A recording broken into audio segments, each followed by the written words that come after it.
Welcome student, मैं हूँ Tande sir. और आज के वीडियो में स्टूडेंट हम स्टार्ट करेंगे रेजिस्टेंस। तो इसके पहले हमने किरचॉफ्स लॉ, ओम्स लॉ और किरचॉफ का फर्स्ट सेकंड दोनों लॉ पढ़े थे स्टूडेंट।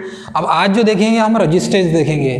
तो जो डीसी सर्किट में है अक्सर रेजिस्टेंस का यूज़ करते हैं, एसी सर्किट में भी रेजिस्टेंस का यूज़ करते हैं, लेकिन अभी हम डीसी सर्किट एंड थ्योरी पढ़ रहे हैं स्टूडेंट। तो इसमें रेजिस्टेंस का यूज़ किया जाता है। और रेजिस्टेंस यानी क्या होता है? प्रतिरोध।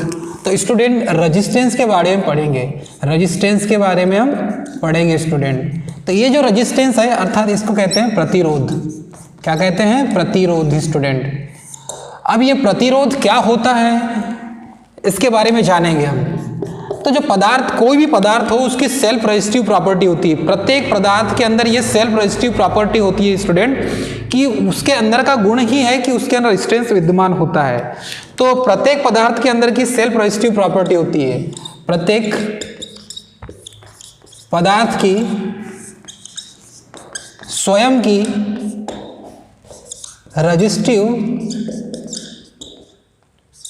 प्रॉपर्टी होती है स्टूडेंट, प्रॉपर्टी होती है। तो इस पृथ्वी पर जितने भी पदार्थ हैं सभी पदार्थ की एक सेल्फ रेजिस्टिव प्रॉपर्टी होती है, मतलब स्वयं के अंदर रेजिस्टेंस का, प्रतिरोध का गुण पाया जाता है स्टूडेंट। और इस गुण में हम देखेंगे कि ये जो है, ये जो रेजिस्टिविटी जो है, यही सर्किट में बाधा उत्पन्न करती है, बाधा उत्पन्न करती है। तो रेजिस्टेंस का काम ही है सर्किट में बाधा उत्पन्न करने का। तो ये जो रेजिस्टेंस का काम है स्टूडेंट, सर्किट में बाधा उत्पन्न करना है। तो प्रतिरोध की इकाई क्या होती है? इसकी इकाई होती है ओम। इसकी इकाई क्या होती है? ओम होती है। प्रतिरोध की इकाई क्या होती है स्टूडेंट? ओम होती है। और इसमें देखेंगे जो रेजिस्टेंस है, सबसे पहले रेजिस्टेंस की खोज जो है किसने किया था? तो इसका नाम है सर जॉर्ज साइमन ओम। तो सर जॉर्ज साइमन ओम ने क्या किया कि V इक्वल आई इंटू जो R है, या V प्रोपोर्शनल टू I जो दिया है थीसिस, जिसे ओम का नियम कहते हैं, ओम का नियम। तो जब ओम का नियम जब बनाया सर जॉर्ज साइमन ओम ने, तो इसमें एक नियम दिया और उसने बताया कि V equal I into R होता है, अर्थात V प्रोपोर्शनल टू I होता है। लेकिन उन्होंने ये भी बताया कि अलेसेंद्रो वोल्टा ने क्या किया? वोल्टेज की खोज कर लिया था। तो अलेसेंद्रो जो वोल्टा है नामक वैज्ञानिक, इन्होंने किसकी खोज कर लिए थे? वोल्टेज की, अर्थात कि बैटरी की खोज किया था इन्होंने। तो बैटरी की खोज तो इन्होंने कर लिया कि बैटरी कैसे बनाएंगे आप, लेकिन ये जो है कि इस V में, मतलब बैटरी में क्या क्या विद्यमान है? बैटरी के अंदर वोल्टेज सोर्स विद्यमान है। और इस वोल्टेज के साथ साथ स्टूडेंट ये भी बताया, ये जो वोल्टेज है, इस वोल्टेज के साथ साथ ये भी बताया कि करंट भी फ्लो होती है। तो सर्वप्रथम अलेसेंद्रो वोल्टा नामक वैज्ञानिक ने, वोल्टा नामक जो वैज्ञानिक है, इन वैज्ञानिकों ने बताया कि ये जो करंट है आई, ये इसके बारे में फिर थीसिस दिया गया। तो वोल्टा जो है, इन्होंने तो डीसी बैटरी का निर्माण कर लिया, लेकिन इन्होंने ये नहीं बताया कि इसमें करंट भी विद्यमान होता है। तो करंट के बारे में किसने बताया स्टूडेंट? करंट के बारे में बताया आंद्रे मेरे एम्पियर ने। किसने बताया? आंद्रे मेरी एम्पियर ने। और उन्हीं के नाम पे करंट की जो इकाई है वो एम्पियर रखी गई स्टूडेंट। उसके बाद ये दोनों वैज्ञानिक तो हो गए, फर्स्ट वैज्ञानिक और सेकंड, कौन से? अलेसेंद्रो वोल्टा। तो ये अलेसेंद्रो वोल्टा ने कहा और उन्होंने बना लिया एक डीसी बैटरी। फिर उस डीसी बैटरी में वोल्टेज के साथ साथ उन्होंने करंट भी होता है, किसने बताया? आंद्रे मेरी एम्पियर ने, इस वैज्ञानिक ने बताया। लेकिन फिर एक तीसरे वैज्ञानिक जिन्होंने इसके अंदर एक नया टर्निंग पॉइंट डाल दिया कि V equal I into R होता है, और ये जो R है ये कांस्टेंट होता है। इन्होंने बताया कि R क्या है? कांस्टेंट होता है। और इस कांस्टेंट होने का कारण ये बताया कि जो प्रत्येक पदार्थ है उसकी स्वयं की एक रेजिस्टिव प्रॉपर्टी होती है। कहने का मतलब ये है कि इनके अंदर, प्रत्येक पदार्थ के एक, उसके अंदर प्रतिरोध के गुण पाए जाते हैं, उन्होंने ये बताया स्टूडेंट। और तब कहीं जाकर ये जो है V equal I to R हमें ये समझ में आया तो ये जो नियम देने का कारण यही था। तो ये जो प्रतिरोध है, प्रतिरोध जो सर्किट में, अर्थात कि सर्किट में क्या काम करती है, बाधा उत्पन्न करने का काम करती है। तो सर्किट में बाधा उत्पन्न करने का काम है रेजिस्टेंस का। इसकी इकाई क्या होती है, ओम होती है इसकी इकाई स्टूडेंट। अब इकाई तो ओम होती है, लेकिन एक चीज हमें ये भी देखना पड़ेगा कि जो रेजिस्टेंस है ये अलग अलग टाइप के होते हैं। तो अलग अलग टाइप के रेजिस्टेंस को हम कैसे स्पेसिफाई करेंगे, आइए ये देखिए। तो हमने देखा था स्टूडेंट अलग अलग टाइप के रेजिस्टेंस होते हैं। तो अलग अलग टाइप के रेजिस्टेंस में पढ़ने से पहले हम ये जानेंगे कि ये जो रेजिस्टेंस है ये काम किस तरीके से करता है। तो रेजिस्टेंस जो है ये विद्युत धारा का विरोध करता है स्टूडेंट। किसका विरोध करेगा, करंट का विरोध करेगा। ये किसका विरोध करेगा, करंट का विरोध करता है रेजिस्टेंस, वही रेजिस्टेंस कहलाता है। लेकिन रेजिस्टेंस का जो प्रतीक चिन्ह होता है स्टूडेंट वो है आर होता है। इसका चिन्ह क्या होगा, आर, मतलब इसको आर से शो करेंगे।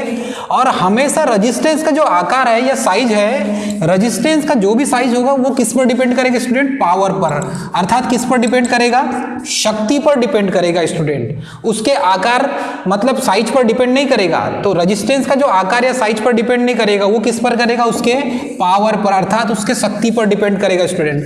अब अलग अलग टाइप के देखो, इसका सिंबल कैसा होगा, इसका सिंबल इस टाइप से होगा स्टूडेंट। ये रेजिस्टेंस का सिंबल है, ठीक है। आपको ऐसा भी सिंबल देखने मिलेगा रेजिस्टेंस का, इस टाइप से। तो ये हो जाएगा वेरिएबल रेजिस्टेंस। ये क्या हो जाएगा स्टूडेंट, ये फिक्स्ड रेजिस्टेंस हो जाएगा, फिक्स रेजिस्टेंस। और ये हो जाएगा वेरिएबल रेजिस्टेंस, वेरिएबल रेजिस्टेंस हो जाएगा। तो ये हमेशा जो रेजिस्टेंस का जो आकार है या साइज है, इसका जो साइज है स्टूडेंट, ये हमेशा किस पर डिपेंड करेगा, पावर पर डिपेंड करेगा। किस पर डिपेंड करेगा, साइज पावर पर डिपेंड करेगा स्टूडेंट। किस पर डिपेंड करेगा, पावर पर। तो ये हमें याद रखना चाहिए और याद रहना भी चाहिए कि पावर पर डिपेंड करेगा, ना कि अलग अलग उसके साइज पर। तो हमेशा पावर पर डिपेंड करेगा रेजिस्टेंस का साइज। और इसमें जो देखे होंगे हमने कि ये जो रेजिस्टेंस का सिंबल है और ये रेजिस्टेंस का सिंबल है, तो एक फिक्स का है, एक वेरिएबल का है। और इसमें देखेंगे हम अलग अलग टाइप के रेजिस्टेंस। तो सबसे पहले ये देखेंगे कि रेजिस्टेंस का नियम क्या होता है, अर्थात कि प्रतिरोध जो है वो किस पर डिपेंड करता है। तो प्रतिरोध किस किस पर डिपेंड करता है, एक तो प्रतिरोध है साइज पर, आकार, लेंथ, लंबाई, किस किस पर डिपेंड करेगा, उससे क्रॉस सेक्शन एरिया पर डिपेंड करेगा। तो रेजिस्टेंस जो है अलग अलग इसमें डिपेंड करेगा। तो इसमें देखेंगे स्टूडेंट हम रेजिस्टेंस तापमान पर। तो रेजिस्टेंस को प्रभावित करने वाले कारक क्या क्या होते हैं ये देखेंगे। रेजिस्टेंस को प्रभावित करने वाले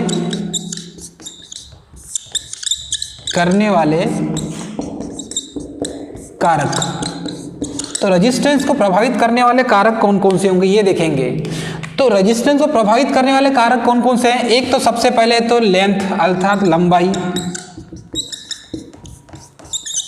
लेंथ मतलब ये जो रेजिस्टेंस को प्रभावित करने वाला कारक क्या है, लेंथ है स्टूडेंट, अर्थात लंबाई है।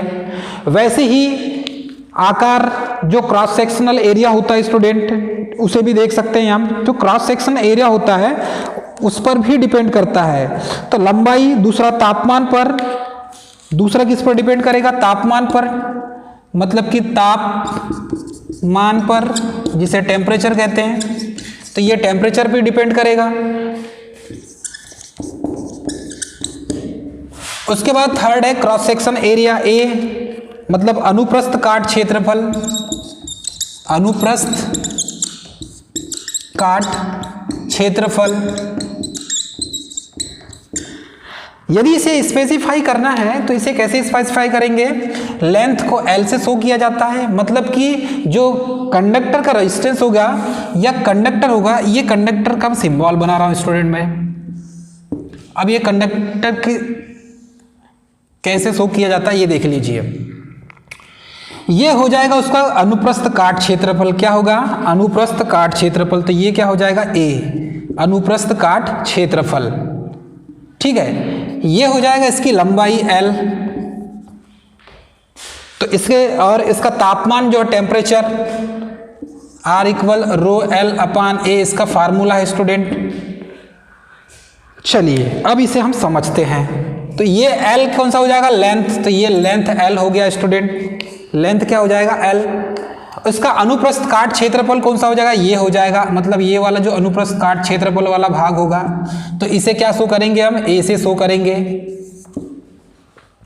लंबाई, ये लंबाई हो गई एल से।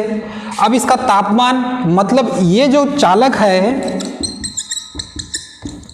ठीक है, या इसे प्रतिरोधक भी कहते हैं,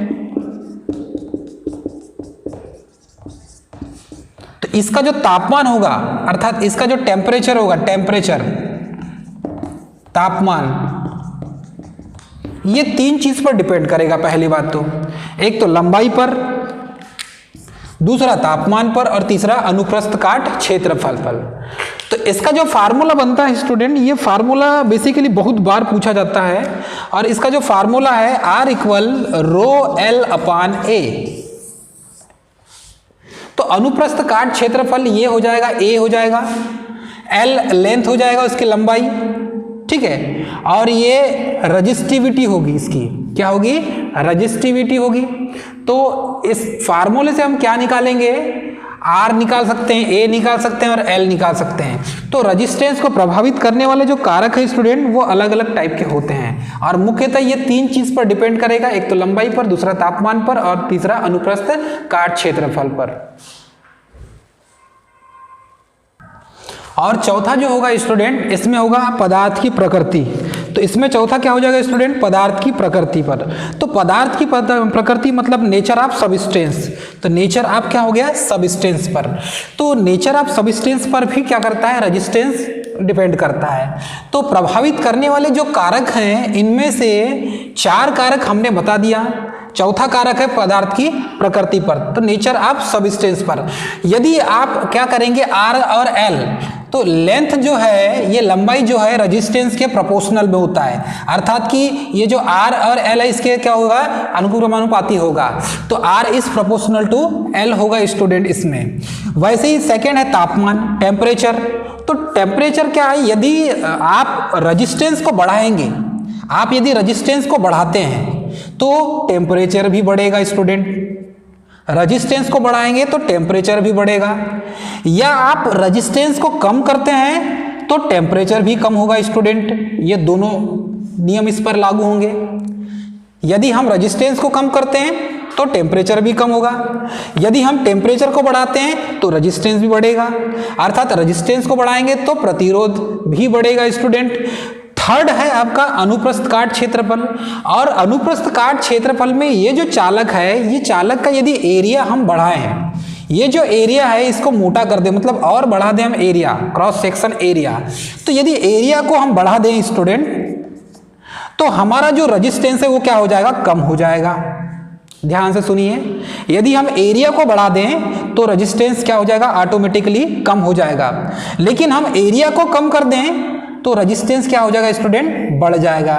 तो इसमें दो सिचुएशन क्रिएट होती है अनुप्रस्थ काट क्षेत्रफल में। यदि आप एरिया को बढ़ाते हैं तो रेजिस्टेंस कम हो जाता है मेरे दोस्तों, और यदि आप एरिया को कम करते हैं तो रेजिस्टेंस बढ़ जाता है। इसीलिए ये जो रेजिस्टेंस है इसको प्रभावित करता है। यदि आप एरिया बढ़ाएंगे तो रेजिस्टिविटी ऑटोमेटिक बढ़ जाएगी। वैसे ये थर्ड है पदार्थ की प्रकृति पर। अब ये जो पदार्थ हैं ये अलग अलग मटेरियल के बने होते हैं, अलग अलग धातु के बने होते हैं। तो अलग अलग धातु के बने होने के कारण ही स्टूडेंट क्या होता है, किसी पदार्थ की प्रकृति अलग, मतलब जैसे सिल्वर हो गया, चांदी, इसकी रेजिस्टिविटी क्या है, कम है स्टूडेंट। गोल्ड की, इसकी रेजिस्टिविटी क्या है, कम है। लेकिन मैं आपको बोलूं टंगस्टन, तो टंगस्टन की रेजिस्टिविटी तो ज्यादा है, तो यहां पर ये सिस्टम गड़बड़ हो जाएगा। इसीलिए ये जो पदार्थ की प्रकृति पर रेजिस्टेंस डिपेंड करता है, मतलब कि जो प्रतिरोध है आर का जो मान है ये पदार्थ की प्रकृति पर भी डिपेंड करता है। तो इस तरीके से हम इसे स्टूडेंट समझ सकते हैं। और इसका जो फार्मूला है वो है आर इक्वल रो एल अपान ए। तो ये जो रो है स्टूडेंट, ये रो क्या है, ये रेजिस्टिविटी है, रेजिस्टिविटी। तो ये पदार्थ की रेजिस्टिविटी है, किसकी है, पदार्थ की रजिस्टिविटी है, जिसे हम पदार्थ की प्रकृति कहते हैं ना, वही उसका नेचर जो है, कितना उसकी रजिस्टिविटी, स्वयं के अंदर जो स्वयं का प्रतिरोध का जो गुण है, ये उसकी बात की जा रही स्टूडेंट। ए से तो ये हो गया एरिया, एल से हो गया लेंथ, कंडक्टर का लेंथ, चालक का उसकी लंबाई, और आर उसका प्रतिरोध। तो इस तरीके से हम स्टूडेंट इस फार्मूले की सहायता से इसे हम निकाल सकते हैं। इससे हम एरिया भी निकाल सकते हैं, अर्थात एरिया निकाल सकते हैं। इससे हम क्या रेजिस्टेंस निकाल सकते हैं, इससे हम लेंथ निकाल सकते हैं इस फार्मूले से। इस तरीके से इस फार्मूले का यूज करके हम रेजिस्टेंस निकाल सकते हैं स्टूडेंट। इसके बाद हम देखेंगे टाइप्स ऑफ रेजिस्टेंस।